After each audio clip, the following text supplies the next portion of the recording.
ज्या घरात लक्ष्मीचा वास असतो तिथे सुख, शांती आणि समृद्धी कधीच कमी पडत नाही. पण लक्ष्मी येते कशी आणि जाते कशी हे तुम्हाला माहिती आहे का? एका छोट्या गावात एक गरीब पण प्रामाणिक स्त्री राहत होती. तिचं नाव होतं सीता. ती रोज देवाची पूजा करायची आणि विशेषतः श्री लक्ष्मी देवीची मनापासून आराधना करायची. घरात काहीच नव्हतं पण समाधान भरपूर होतं. एक दिवस एक वृद्ध स्त्री भुकेली अवस्थेत तिच्या दारात आली. ती म्हणाली, मुली, काही खायला आहे का? सीताकडे फक्त एकच भाकरी होती, पण तिने तीही त्या वृद्धेला दिली. वृद्ध स्त्री हसली आणि अचानक तिचं रूप बदललं.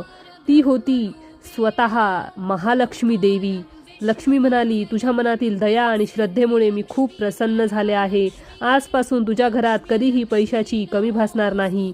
दुसऱ्या दिवसापासून सीतेच्या आयुष्यात चमत्कार घडू लागले. घरात संपत्ती आली, आनंद आला, पण सर्वात महत्त्वाचं म्हणजे तिचं मन तसंच नम्र राहिलं. लक्ष्मी माता फक्त पैशात नसते, ती असते प्रेमात, दयेत आणि श्रद्धेत.